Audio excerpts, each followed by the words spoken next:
So about the importance of the microbiome and what foods that were found to have a lot of glyphosate in them.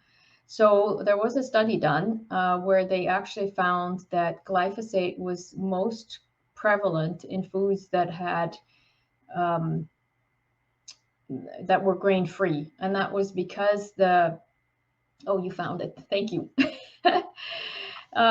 So yeah, so basically the foods that are grain free tend to be highest in glyphosate, and that's because glyphosate is not only just used on GMO crops like corn, but it's also used on legumes because a lot of these legumes are also created such that they are resistant to being killed by herbicides. And so glyphosate is then also sprayed on those liberally, and that then ends up in the dog food. So dog food that is high in carbohydrates in general will be higher in glyphosate, but certainly the ones that are grain-free were the highest. So the lowest, the foods with the lowest amount of glyphosate would be a raw diet that doesn't have a lot of carbs in it to begin with. And of course, also the more organic something is, the better. But nowadays, there's glyphosate in everything because the problem is that glyphosate, because it's water soluble, it goes up into the clouds. And then when it rains, it comes back down. And so it ends up in the air, in the water supply. I mean, it's basically everywhere. So no matter how organically you're growing something, there's going to be some glyphosate there. But certainly there's a lot less in those animals when they eat a raw diet. So they did some urinalyses on these dogs as well, and saw that they had a lot less glyphosate in those. All right, so I think those were the questions. Oh, what is the ideal macronutrient ratio of carbs, proteins, fats, fiber that dogs need?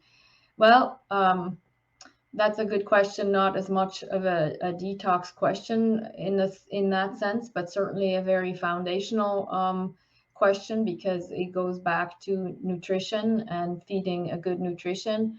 And certainly, what supports the body the best is if they eat a diet that's as close to what they would eat in the wild, because that's what their physiology was really made to process. It's just like in humans. If we eat McDonald's food every day, then we will get sick pretty quickly. Whereas if we eat things that our ancestors were eating, in the wild, then we definitely function better because the body has not changed to the extent that some people would like us to believe. Um, Especially in the animal world, they say that, oh, dogs are now really used to eating kibble, and they've adapted to that. But that's certainly not true because evolution and change takes time when it comes to the body, and adaptation takes time. And kibble has only been on the market for not even 100 years. So animals have definitely not gotten used to that. So when it comes to ratio of certain, macronutrients, then we want to see what they eat in the wild. And in the wild, I looked at a rabbit, for example. If we take a rabbit apart, including skin and everything, you know, in there, then they have the amount of protein that they have in there is 61%.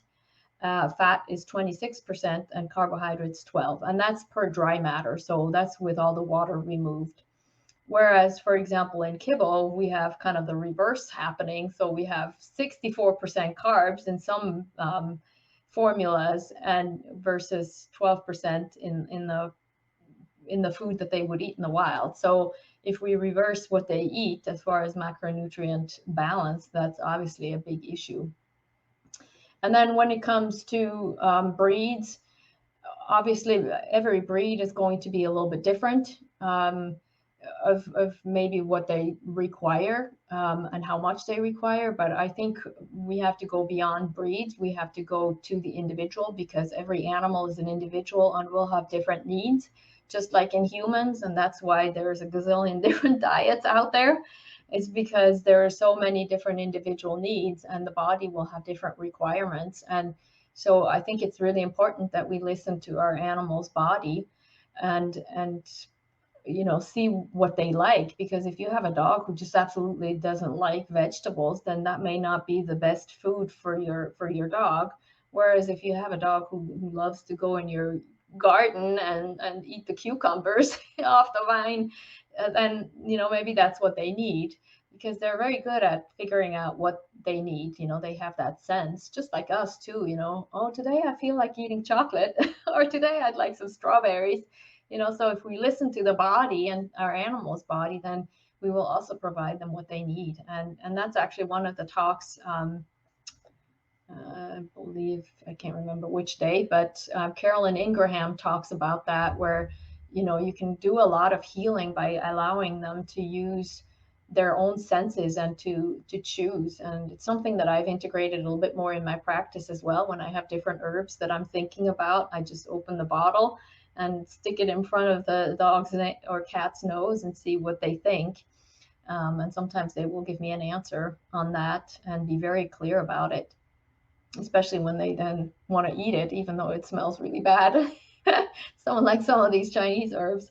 But in any case, so when it comes to nutrients, every animal and everybody is really individual of what they need, because it so much depends on what's in the food. What kind of food are you feeding, where is it originating from, how many nutrients were in the plants that made the cow, that then and how did the cow absorb all of the nutrients from the plant, and then how did that go how did the nutrients get supported during processing, and then how did your dog then absorb it. So it's really almost impossible to know exactly what what needs to go into your animal, or what goes into your animal, because it's so complex. And if an animal has GI issues, for example, they will not absorb things as well. And one really perfect example of that is vitamin D. I do a lot of vitamin D testing, and sometimes I have dogs from the exact same litter who've always lived together. They've always had the same diet, and one has normal levels of vitamin D and the other one is completely deficient. So, all of these nutrients, we try to do the best we can and focus a little bit on a balanced diet based on some of the guidelines from certain, nutrition experts. But in the end, every animal is going to be a little bit different. And so it's really worth listening to the different, to your animal and seeing what it is that they need. Of course, we still need to provide them with what they should have a little bit, because animals can be a little bit like kids, like, oh yeah, I don't feel like eating vegetables, I'm not hungry anymore, my stomach is full. And then you bring out the chocolate or the ice cream and they're like, oh yeah, I've got room. So some of the animals are a little bit like that. And some dogs will just eat grass just because they like grass. It adds a little bit of extra fiber. It has chlorophyll in it. So some of them just like it. And obviously, if they use grass for vomiting, then you want to find out what's going on, why the gastrointestinal tract may be irritated.